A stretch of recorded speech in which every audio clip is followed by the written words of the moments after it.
going? I just wanted to talk to you guys about some things that I have had to let go from, I would call it my former life before I was a mom, to now. I've had to let these things completely go, and it's really worked to make me less stressed and honestly make me less grumpy, because once I let these things go and realized sort of what was important in life, and I guess I had to pick my battles within myself, honestly. So these are my tips on how I truly am a happy mom every day now. I used to get so stressed and so frazzled when these things were not done around my house, or just when things weren't going the way that I expected them to. So these are the things that I have let go to really be a happy mom every day, and I am honestly a genuinely happy mom every day. Of course, we all have days where our kids are being crazy and where we get frustrated, but I don't think that that makes me unhappy in motherhood. So these are the things that really help me to be happy on a day-to-day basis. So the first thing that I've had to let go in my life is that all of the toys will not be in their correct place every night before bed. I have kind of a perfectionist complex, and I like for things to be done in a certain way, and if they're not, I tend to get a little bit frazzled, and then I start to kind of like beat myself up. So every night I would go and pick up all of the toys before the kids would go to bed, and the nights when that couldn't happen, like if I had a sick kid that I had to be up with, or if someone was just crying and being fussy or something, I would get really frustrated and really genuinely unhappy if that wasn't done. I was just completely neurotic about it. So now I would say that my house is very rarely what I would consider to be a mess, but it's definitely not perfect either. So I am still working on things, and you guys have seen days where I have had clutter sort of in the video behind me. I do my best, and I know that I do my best every single day, and that is honestly all that matters to me. I used to think that I needed to have this perfect home before anyone could come over. I used to think that, you know, I had to dust and wash things down and just make it perfect before anyone else could see my home, or before I could go to bed, honestly. But now I realize that my home doesn't have to be perfect, and maybe it is perfect when I see a little bit of my kid clutter. Maybe that just means that they had fun that day, and that's okay. And so I had to ask myself questions like, would my kids benefit from like a family movie or an extra half an hour of craft time, or would they benefit more from rounding up all the toys and picking them up? Or could I make that pickup time a fun game where we're still bonding, but we're getting stuff done? So I had to kind of rethink what perfect looked like in my life, and I think that's okay. I hope that some of you out there are not being too hard on yourself and having a perfect home. My next thing that I had to let go of was being perfectly clean every day, and that's in my physical appearance. I used to be the person that I had to have makeup on my face before I could walk out the door, and I saw a funny quote the other day, but it honestly really like kind of got to me a little bit, and I had to kind of like self-evaluate. But I think it said something like, I can't believe that I have such low standards to leave my house in the morning or something. But when I take Delilah to school, most mornings I am rocking the mom bun. Most mornings I have on pajamas. Honestly, I do not take the time to get dressed, especially when Harrison was an infant. I was holding him because we were co-sleeping, and to keep him asleep in the mornings, I was holding him. So I wasn't in any place to be able to change my clothes. So I just walked out the door in what I had on the night before. If I was lucky, I had my bra on. If not, I just bundled up in a coat where I didn't think that anyone could see anything. I might even take a picture for you guys one day, but I pretty much look like a hot mess most mornings, and that's okay. My kids are dressed and they look great and ready for their day most of the time. Harrison is a kid that he likes to wear his pajamas everywhere because he's still little and he's going to daycare. He's not necessarily going to school. But Delilah looks great. Her hair is always brushed. Her teeth are always brushed. She looks great. My kids are fed and happy, and they get to have a mom who just honestly doesn't care about my physical appearance. I care more about getting my kids awake in a like nice, gentle way. I like getting through our morning routine, and I just like to have that extra time with them rather than being alone by myself in the bathroom. So that is something that I had to let go. Also, showering every day. And I hope that you guys will not judge me for this, but I do not shower every day. I am lucky to get a shower every 3 days, especially being a work from home mom. I feel like I prioritize showering less than spending time with my family. So I don't know, dry shampoo is like my best kept secret, and I'll link down below a couple of my favorite dry shampoos. If you are a mom who is not a regular shower, also leave that down in the comments below. Hashtag solidarity, ladies, solidarity. The next thing that I had to really like rationalize and come to terms with in my head is that things are gonna get broken. When Delilah was a baby and even just a little kid, she was super careful, and so not very many things got broken. I could leave glass decorative things around, or we have this like decorative Chinese checkers game and none of the pieces would get lost. But when Harrison was born, I think his lesson was to teach me that not everything needs to be perfect and in its place, and things are just that. They are just things and they can be replaceable.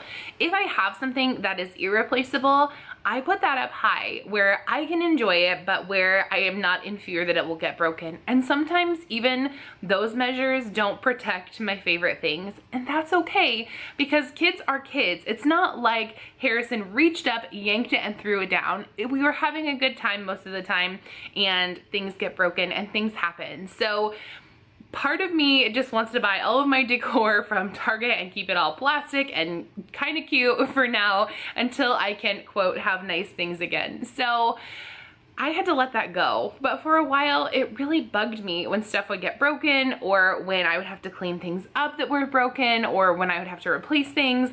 It really frustrated me. But now that I'm able to let that go and just realize that kids are kids and things are not like what matters, I have become a much happier person. The next thing that I have had to come to terms with to make myself a happy mom is that sleep will never ever be the same. No matter how much support I have in my life, no matter who is getting up with the kids, sleep will never be the same. Even if both of my kids are sleeping through the night, there are times when I wake up in the middle of the night with some like crazy irrational mom fear, or maybe I've heard something, or maybe I'm honestly just checking on my kids to make sure that they're still breathing. But sleep will never, ever, ever be the same when you're a mom. And I don't care what kind of age gap you have between your kids. I don't care what age your kids are. Until your kids have left your home, you will probably not ever sleep the same. And maybe even when they do leave your home, you might still wake up in the middle of the night and check on them. But I am someone who loves to sleep. I was an 8-hour plus sleeper, and I've always been a great sleeper according to my family. But when I had kids, I had to learn that sleep is something that is gonna change. And, you know, maybe I would sleep 4 to 6 hours in the night and then get a nap somewhere. Maybe I had to go to bed a little bit earlier and let Brian play with the kids in the evening. Things just had to kind of shift and change as far as sleep goes, and I had to realize that my sleep isn't always gonna be perfect. When Delilah was a little baby, I used to get really frustrated, and honestly, if I'm gonna be super real, we didn't know a ton about parenting when we had her. We were really young. We were like 20, 21, somewhere in there, and so we let her cry it out when we were frustrated. I feel like this was a better method than maybe like yelling or getting super frustrated, but we did. We let her cry it out because we were frustrated and we didn't know what else to do. And it was because we were tired. We needed sleep and we didn't know how to get it, and so we just wanted her to be in her bed by herself and cry and go to sleep. So now that I know more, I don't use that method anymore, and no shame, no shade, no judgment if that is something that works for your family. It's just not something that works well for our family. But I don't know, I just had to learn that on my parenting journey, that sleep would never, ever, ever be the same. The next thing that I had to come to terms with when I became a parent was that my personal activities, date nights, work schedule, and social events will change and they might even disappear for a while. And I had a really, really hard time with this. And I don't know if it was because I was young and so I saw a lot of my friends who didn't have kids. I was one of the first in my friend group to have kids.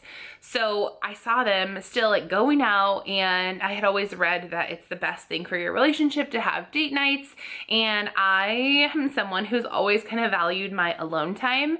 When I was a young teenager, I would so look forward to the days when my parents would leave the house. So to never get that alone time really took a toll on me. So I had to figure out how to meet my needs to care for myself, but also to care for my child, and how to fit in all of these other things, but also put being a mom first. And I think that was a really, really challenging lesson for me, because I didn't really expect that when I became a mom. I figured that I would have this baby and she would fit into our life and she would just kind of do the things that we did.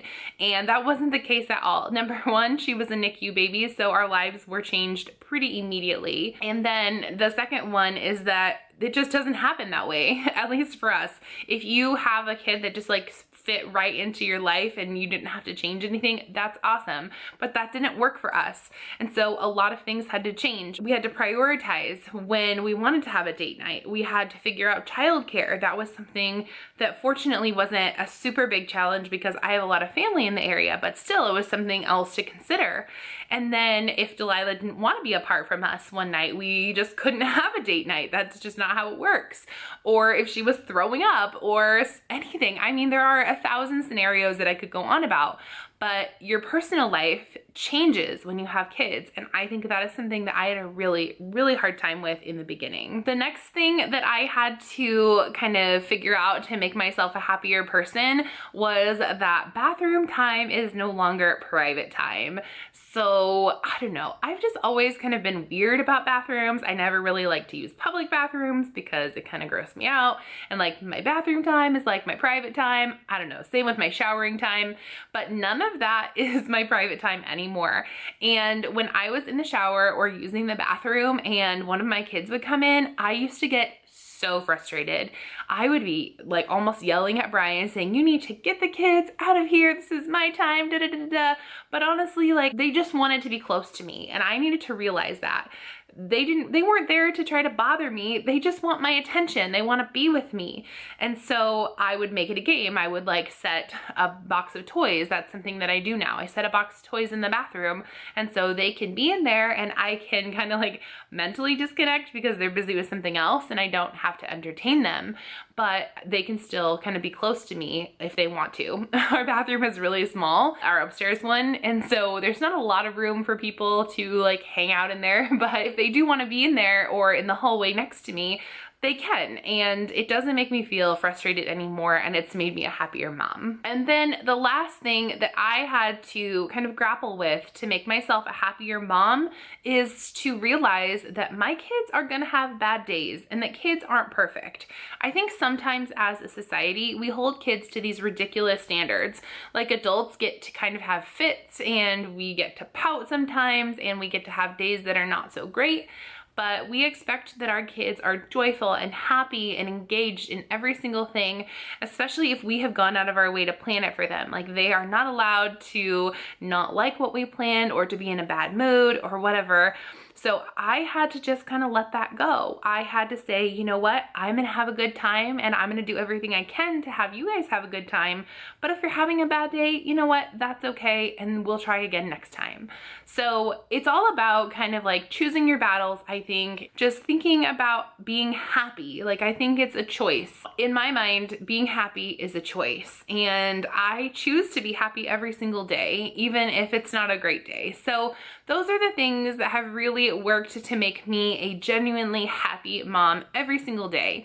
If you have any tips for how you keep your happiness and keep yourself kind of sane in motherhood, feel free to leave those down in the comments below. I would love to hear them. If you guys are new here, welcome. My name is Caitlin and this is Beans and Monkeys. If you like what I am sharing with you, feel free to hit that red subscribe button down below. I would love to have you as part of our community. If you are one of my current subscribers, if you are a BAM fam member, thank you so much for being here. I absolutely adore each and every one of you, and I love interacting with you here.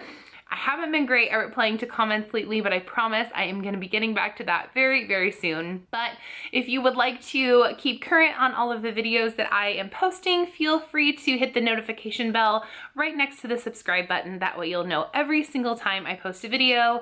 And if you want to find me on other social media, I'm on Instagram, Twitter, and Facebook, so you can find me there. All of that information is in the description box below.